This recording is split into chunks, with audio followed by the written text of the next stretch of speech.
Hola amigos, ¿qué tal? ¿Cómo están? Mi nombre es Rodolfo del Prado, ¿no?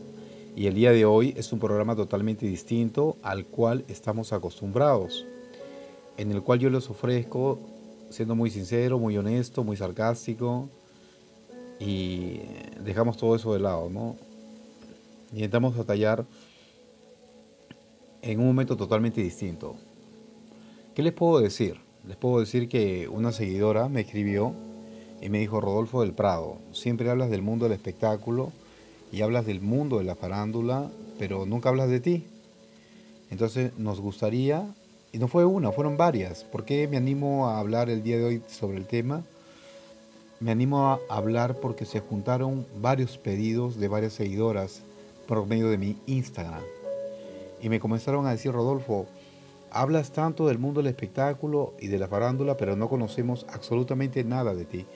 Y yo creo que el día de hoy es uno de los tantos capítulos que quiero hacer con respecto al tema de mí, ¿no? ¿Quién es Rodolfo del Prado? ¿De dónde viene Rodolfo del Prado? ¿Cómo llegó a esta plataforma? Entre otras cosas más. Pero el día de hoy vamos a hablar de mi niñez, ¿no? Yo soy el segundo hermano de 9. Tengo una hermana mayor, ¿no? Que es muy parecida a mí, déjeme decirle, pero con cabello largo, ¿no? Y bueno, quiero decirles que a veces no es fácil tocar la vida de una persona, ¿no? ¿Qué fue lo que pasó? ¿Cómo acontecieron los hechos? Son cosas un poco difíciles de contar. Mi papá se dedica a la publicidad, mi papá es publicista, independiente, por su cuenta. Y nosotros venimos de una familia muy pobre, con muchos recursos, falta de recursos, mejor dicho, ¿no? Una familia que se ha hecho con el tiempo, ¿no? Y ha podido llegar donde ha llegado con esfuerzo y mucho sacrificio. Mi mamá se comprometió con mi papá cuando tenía 14 años de edad y tuvo a mi hermana mayor. A los 2 años me tuvieron a mí. Mi mamá me tuvo cuando era prácticamente una niña, ¿no? 16 años. Y solamente el simple hecho de imaginarme a una niña de 16 años, porque todavía, o una señorita de 16 años con un bebé pelón totalmente en sus brazos, que era yo,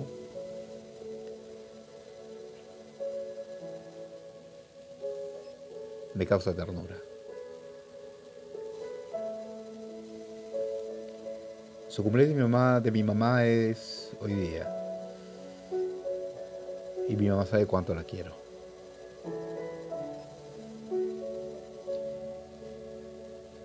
Dentro de mi familia tuvimos muchas carencias, bastante diría yo, ¿no? Éramos tan pobres que no teníamos dónde sentarnos, no teníamos una mesa para comer, dormíamos en una cama casi todos, ¿no? En dos cuartos, en dos piezas de la casa donde crecí. No teníamos una sala, no teníamos un televisor, prácticamente no teníamos nada.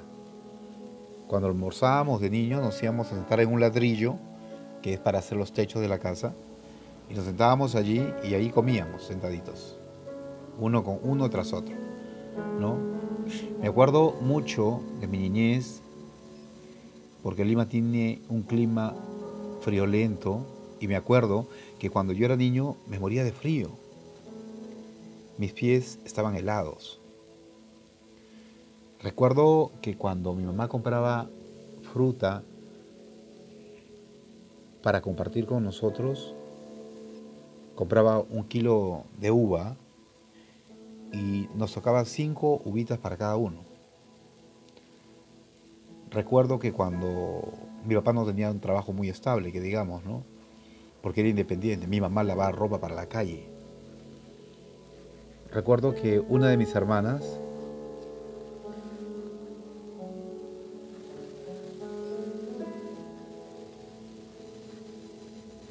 cuando no había ese dinero para comer, para comprar, para lo que sea, se iba al mercado a las 3 de la tarde y donde ponían la fruta que se estaba malogrando, los del mercado ponían frutas en un costado y y decían, alguien vendrá a recogerla, y mi hermana iba a buscarla para llevarla a la casa. Nunca tuve esa iniciativa yo, era ella, una de mis hermanas, menor que yo. Y ella llegaba con la fruta, a todos dándonos de comer, ¿no? Para darnos de comer, porque mi papá obviamente no tenía un trabajo estable y había momentos que había dinero y había momentos que no había. Mamá lavaba ropa para la calle y nosotros íbamos al colegio.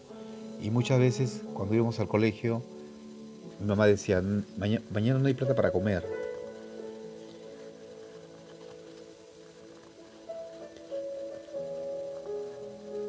Vayan a dormir. Porque la única forma de quitar el hambre es durmiendo. Y no íbamos al colegio, nos íbamos a dormir. Mi hermana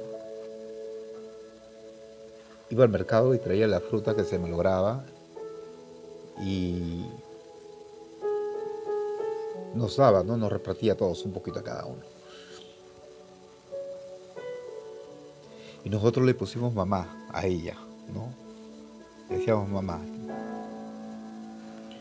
Porque ella traía, iba a buscar, ¿no? Mi mamá lavaba ropa para la calle, había momentos que había momentos que no había. Y muchas veces cuando no había, mi papá se iba a buscar la plata del día que nos iba a dar la alimentación, supuestamente siendo niños. Y llegaba a la 1 de la mañana, 2 de la mañana. Y muchas veces tenía que prepararnos la comida a esa hora y levantarnos, ¿no? Nosotros todos débiles. Yo no sé cuántos de ustedes se han muerto de hambre todo un día, ¿no? Es horrible, realmente. Pero no sabíamos cómo hacer dentro de nuestra precariedad, saber cómo conseguir ese plato de comida que necesitábamos. Mi mamá hacía todos los esfuerzos a Dios y por haber, pero la pobreza era tan grande que no se sabía.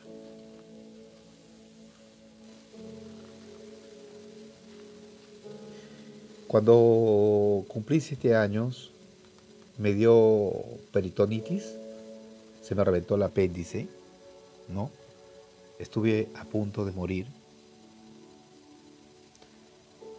Y yo recuerdo que cuando me dio un cólico profundo, ¿no?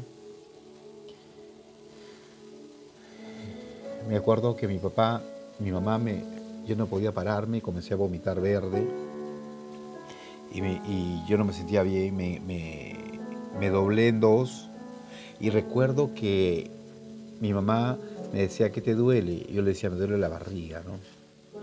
Cuando llegó un momento en que mi mamá decide prestarse dinero y llevarme al hospital, en pleno camino lo encuentra mi papá. Mi papá llegaba con el dinero, ¿no?, que había conseguido para darnos de comer. Y se sube al carro y me lleva al hospital. Cuando mi papá llega al hospital conmigo, a una clínica, ¿no? Porque ya, o sea, era lo más cercano que había a la casa y era lo más caro también, ¿no? Y no había los medios para pagarlo, pero él se arriesgó y se fue igual. Yo me acuerdo que los doctores le dijeron a él, su hijo está mal, de cada 10 niños se salva solamente uno.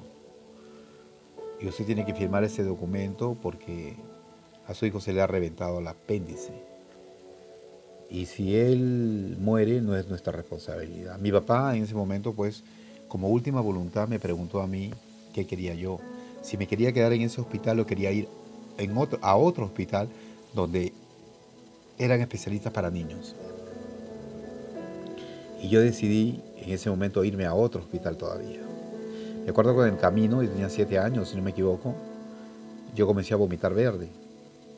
Llegué al hospital, me corrían de una camilla a otra, me llevaron a una sala de operaciones. El doctor me dijo, vamos a hacerte dormir y vas a contar, ¿sabes contar de forma regresiva? Yo dije sí, y me dijo, entonces vamos a contar de forma regresiva. Y yo me acuerdo que en el número 7 me dormí, y en la sala de operaciones había un televisor y yo estaba viendo El Hombre Lobo, y me quedé dormido. Al día siguiente los doctores me salvaron la vida.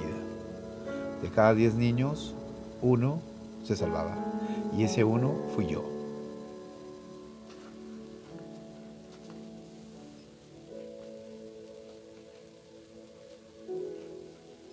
Siem-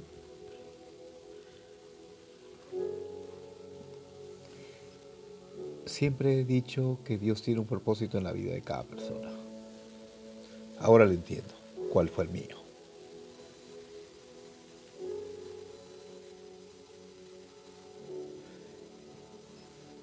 Porque me mantuvo vivo, ¿no? Porque los iba a conocer a todos ustedes y por medio de esta plataforma iba a predicar el Evangelio con sarcasmo y todo. Le iba a decir que yo soy el hijo del rey.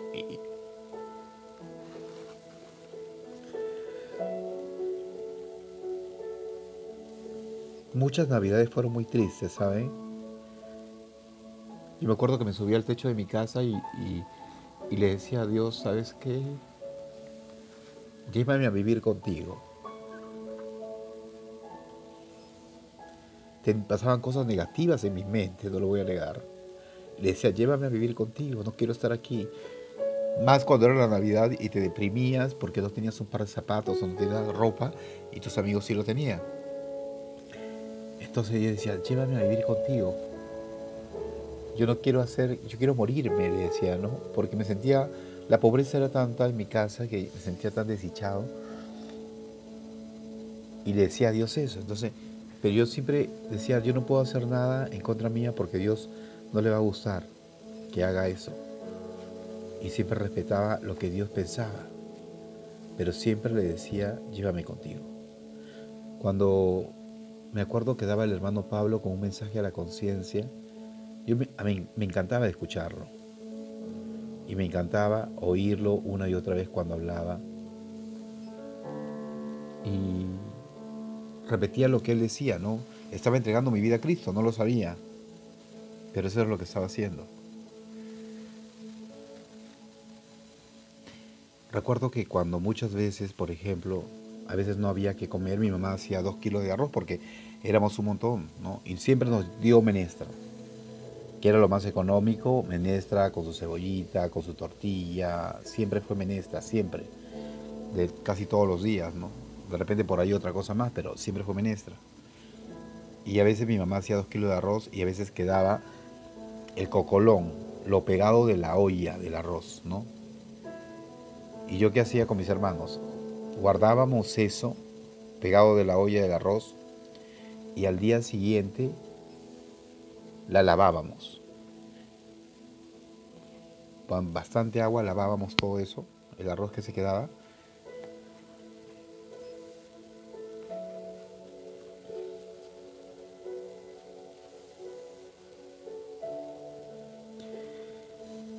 Y juntábamos la leña para prender el fuego, ¿no? Para calentar el arroz, o sea, para secar el arroz en una sartén con la leña que cogíamos, prendíamos el fuego y lo secábamos el arroz. Cogíamos un poco de cebolla, la picábamos, poníamos un poco de aceite en la sartén, freíamos la cebolla y un ají, un poco de ajinomoto, aderezábamos el arroz que habíamos secado y que habíamos lavado, con eso le echábamos un poco de sal y eso era nuestro almuerzo.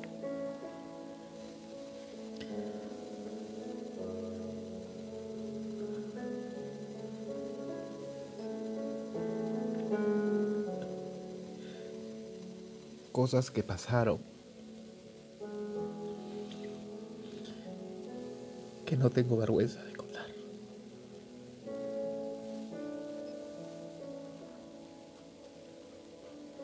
Y que al final me hicieron el hombre fuerte que soy ahora. La persona que valora cada cosa que ha ganado en su vida.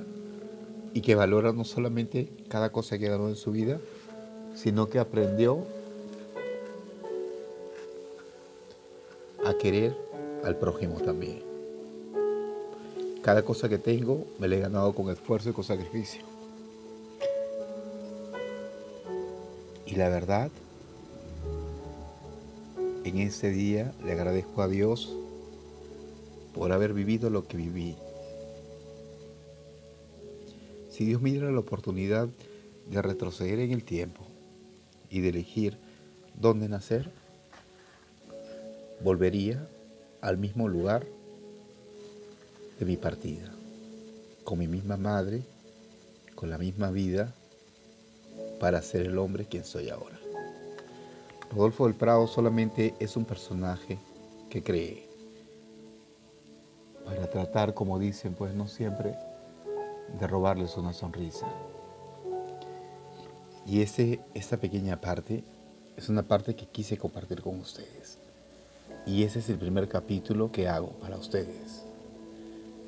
No me avergüenza de dónde nací y ni de dónde crecí y lo que tuve que vivir para sobrevivir juntamente con mi madre, que es el pilar de nuestra casa y es a quien nosotros debemos agradecer todas las cosas que tuvimos dentro de nuestra necesidad y nuestra pobreza. Con mucho cariño se los comparto. En otro episodio grabaré otra parte más de mi vida. Si ustedes quieren escucharla, solamente me tienen que decir que sí. Rodolfo del Prado les he contado algo pequeñito para mostrarles a ustedes que no necesito vivir de caretas para ser quien soy.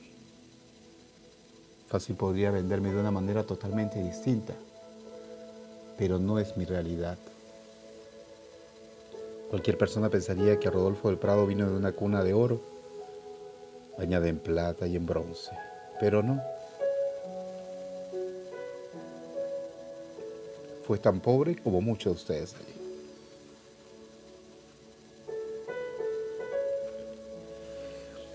Y la pobreza dignifica. A esta edad que yo tengo puedo decir, he logrado muchas cosas buenas en mi vida, de las cuales no me siento avergonzado, me siento orgulloso de decir que sí se puede. Y si tú estás allí y estás pasando un momento de necesidad, un momento de soledad, lo único que puedo decirte a todo esto es que sí se puede lograr vivir mejor, ser mejor persona y tratar siempre de mantener aquella humildad que es la que te lleva al éxito, que es la que yo tengo, que Dios sembró en mi corazón.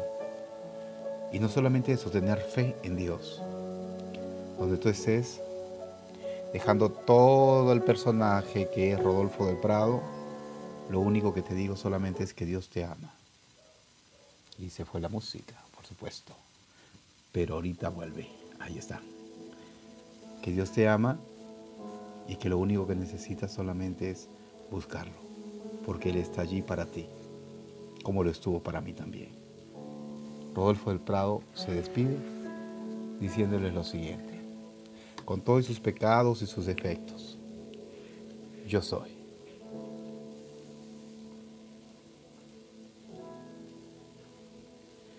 el Hijo del Rey. Y ustedes también. Solamente tienen que recibirlo a Cristo en su corazón. Nada más. Es fácil y sencillo. Así lo hizo Él. Es muy simple. Y me despido, obviamente, con esta primera parte de mi vida, diciéndoles que en la vida absolutamente todo es actitud. Qué pena de dos. Termina siendo menos atroz y que nos vemos. Claro que sí.